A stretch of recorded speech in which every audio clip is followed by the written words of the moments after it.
Au travail, l'énergie est partout. Électrique, mécanique, hydraulique, la plupart du temps, on la maîtrise. Mais parfois, un tout petit rien suffit pour qu'une tâche banale tourne au drame. Alors, comment ça arrive ?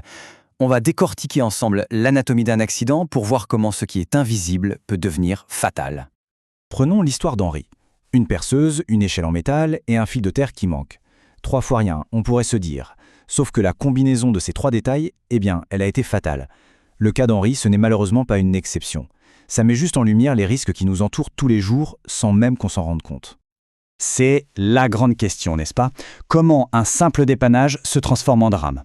Et la réponse, ce n'est pas la faute à pas de chance. Non. Il y a une mécanique derrière tout ça. Une séquence d'événements quasi inévitable, une fois qu'elle est lancée. Et c'est cette séquence qu'on va démonter ensemble. Pour bien comprendre, il faut savoir une chose. Un accident, ce n'est jamais un coup de tonnerre dans un ciel bleu. C'est l'aboutissement d'un processus, une sorte d'effet domino qui se déroule en 4 étapes. Et la bonne nouvelle, c'est que si on connaît ces étapes, on peut arrêter la chute des dominos. Alors, les voici, ces fameuses 4 étapes. Tout commence avec un danger. Ensuite, ce danger se transforme en situation dangereuse. Après, il y a ce qu'on appelle l'événement dangereux, c'est l'étincelle. Et enfin, malheureusement, le dommage potentiel. Allez, on va regarder ça de plus près. On attaque avec la première étape, le danger invisible. C'est la source de tout, le point de départ. Souvent, il est juste là sous nos yeux, mais il est en quelque sorte en sommeil. C'est la toute première pièce du puzzle. Alors, c'est quoi un danger? En fait, c'est tout simplement la capacité d'un objet ou d'une situation à causer des dégâts. C'est dans sa nature. Prenez un fil électrique nu qui est sous tension. Le fil en lui-même est le danger. Pour l'instant, il ne fait rien, il attend, c'est tout. C'est pareil pour une charge très lourde suspendue ou une lame de scie. C'est de l'énergie potentielle pure qui ne demande qu'une chose, être libérée. D'accord, on a ce danger qui dort. Mais comment est-ce qu'il se réveille? Comment on passe de quelque chose de passif à une menace bien réelle? C'est là que les 2 étapes suivantes nous amènent à ce qu'on peut appeler le point de bascule. La situation dangereuse, elle apparaît au moment précis où un être humain entre dans la zone d'influence du danger. Le fil électrique nu, c'est le danger. Le fait de manipuler une rallonge où ce fil est visible, ça, c'est la situation dangereuse. La charge suspendue au-dessus d'un atelier, c'est le danger. Le fait de travailler juste en dessous, voilà la situation dangereuse. Cette distinction, elle est super importante. Le danger, il peut exister pendant des années sans jamais poser de problème. C'est notre présence, nos actions, qui transforment ce risque potentiel en une menace imminente. C'est le facteur humain, en fait, qui active le danger.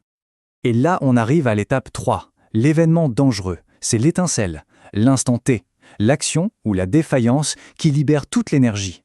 C'est la main qui touche le fil, c'est le câble de la charge qui cède.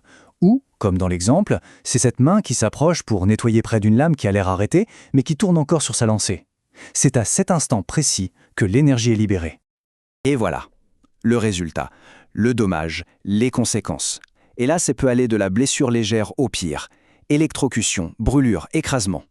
Chaque type d'énergie libérée a son propre lot de conséquences, et elles peuvent être vraiment dévastatrices. En voyant cet enchaînement, on pourrait se dire que c'est une fatalité, que c'est inévitable. Une fois que le premier domino est tombé, est-ce que c'est trop tard? Heureusement, la réponse est non. Cette chaîne, on peut la briser. Alors, on a compris le processus, maintenant, passons à l'action. Parce que si on comprend la chaîne, on peut aussi apprendre à la casser. Et c'est ça tout le principe de la prévention.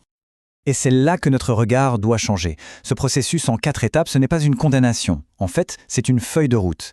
Elle nous montre exactement où et quand on peut intervenir. Chaque étape est une opportunité, une chance d'empêcher que le pire n'arrive. Prenons un exemple très concret.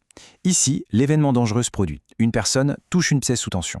Mais une mesure de prévention a été mise en place, des gants isolants. Ces gants, ils agissent comme un bouclier. Ils viennent casser la chaîne juste avant la dernière étape. Le contact électrique est bloqué, l'accident est évité. Mais attention, toutes les mesures de prévention ne se valent pas. Il y a une hiérarchie très claire, avec des solutions qui sont beaucoup plus fiables que d'autres, et c'est essentiel de comprendre cette hiérarchie pour faire les bons choix. Alors, regardons ce classement. Tout en bas, on a l'instruction. Un simple panneau, danger. Son efficacité, elle dépend complètement du comportement des gens. Un cran au-dessus, on a la protection individuelle, comme les gants isolants. C'est déjà mieux, mais ça ne protège qu'une seule personne, et ça dépend de sa bonne utilisation. Et enfin, tout en haut du podium, on a la protection collective. Par exemple, une barrière physique qui empêche matériellement d'accéder au danger. Ça, c'est de loin la solution la plus sûre, car elle protège tout le monde, tout le temps. Pour finir, une dernière réflexion. On coupe l'alimentation électrique d'une machine.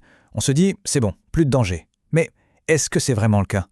Qu'est-ce qu'on fait de la lame de scie qui tourne encore par inertie, du circuit hydraulique qui est encore sous pression, ou de la pièce de métal qui est encore à 160 degrés? Couper la source, ce n'est pas toujours suffisant. L'énergie qui reste stockée, l'énergie résiduelle, c'est souvent le danger qu'on oublie. Et c'est peut-être ça, au fond, le véritable danger invisible.